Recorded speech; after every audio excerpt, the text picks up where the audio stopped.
Assalamualaikum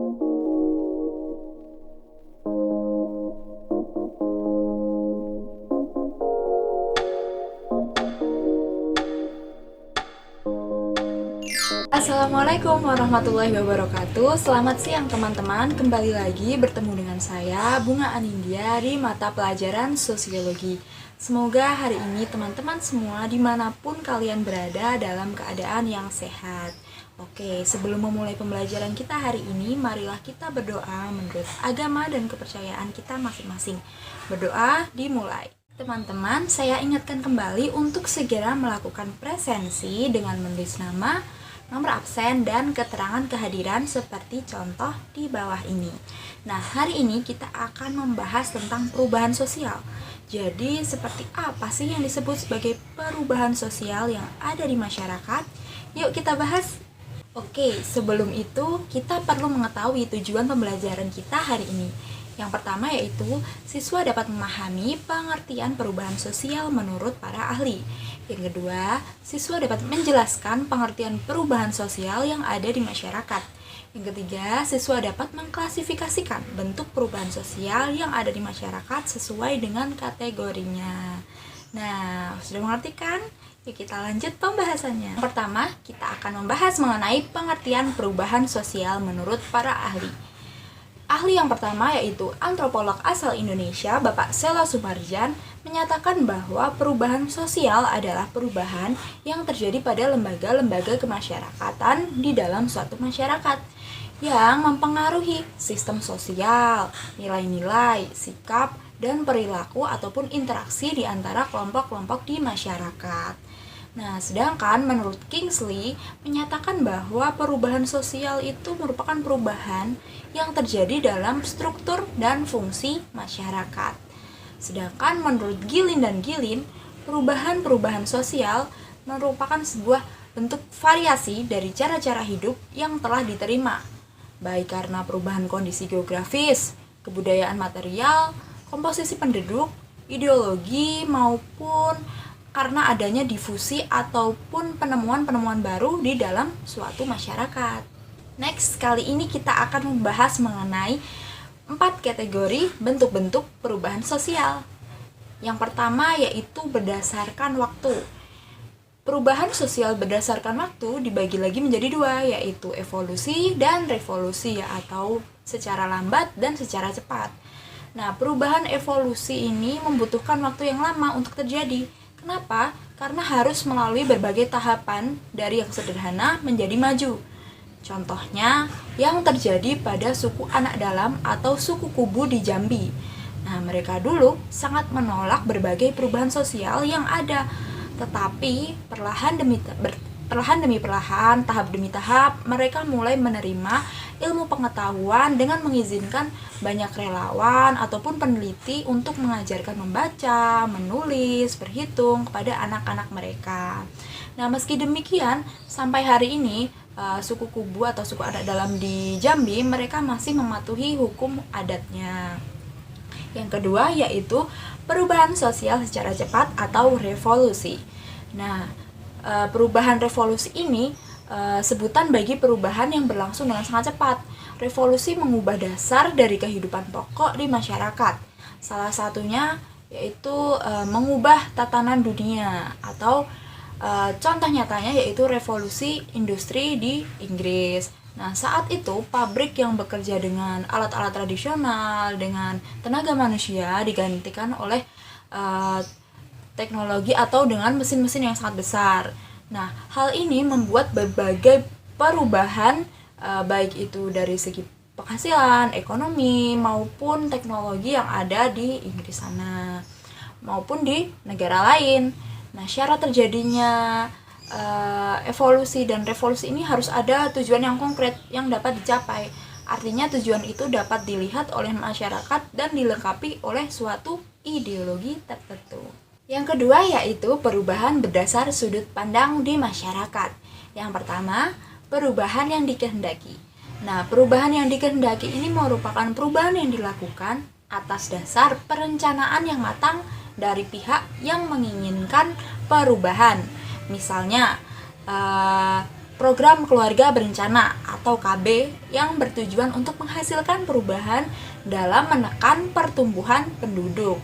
Atau contoh lainnya yaitu program pemerataan jaringan internet yang bertujuan untuk memeratakan akses informasi ke semua daerah. Atau juga dapat dimisalkan program pemerataan listrik yang berada di pelosok-pelosok pedalaman daerah. Nah, untuk yang kedua yaitu perubahan yang tidak dikehendaki, ini merupakan suatu perubahan sosial yang ada di luar jangkauan masyarakat. Perubahan ini tidak terencana dan sering membawa masalah ataupun kekacauan di masyarakat.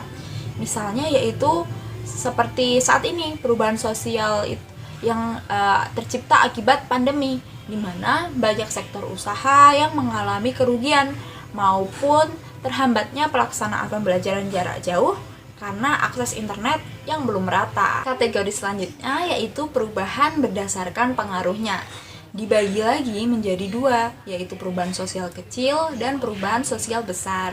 Nah, perubahan yang kecil ini tidak menyangkut seluruh unsur di masyarakat dan tidak mengubah lembaga sosial yang ada di lingkungan sosial.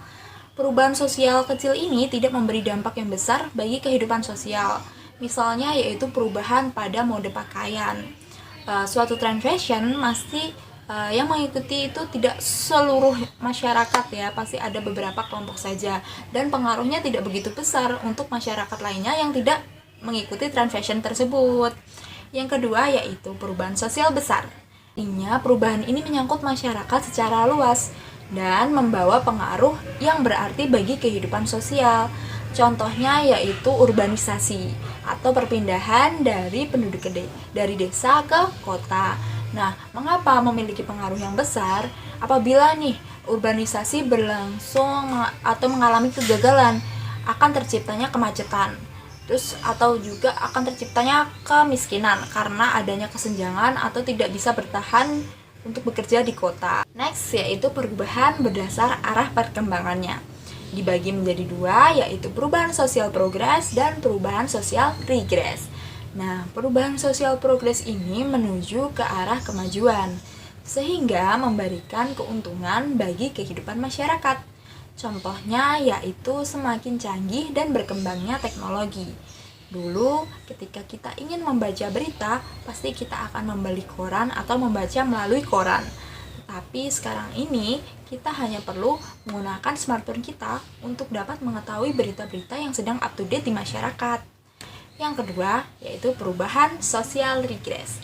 Nah, perubahan sosial regres ini menuju ke arah kemunduran sehingga dapat merugikan kehidupan di masyarakat.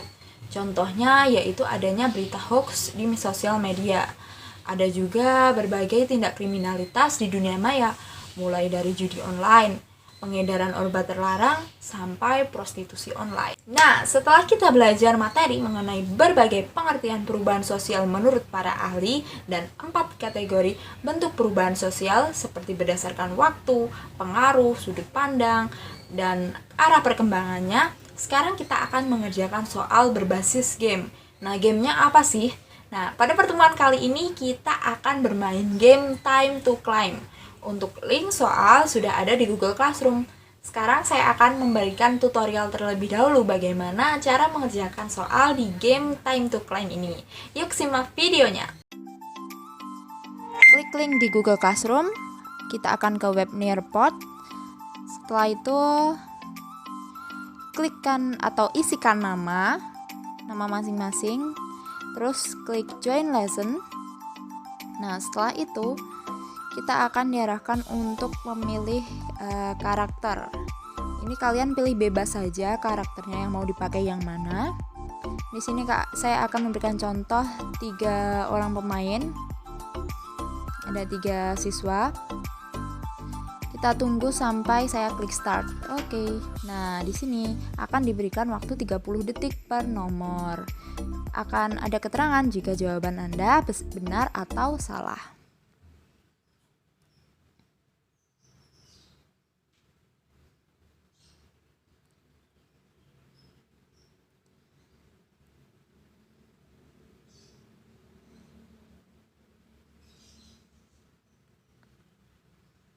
Nah, oke. Setelah itu nanti akan kelihatan siapa pemenangnya.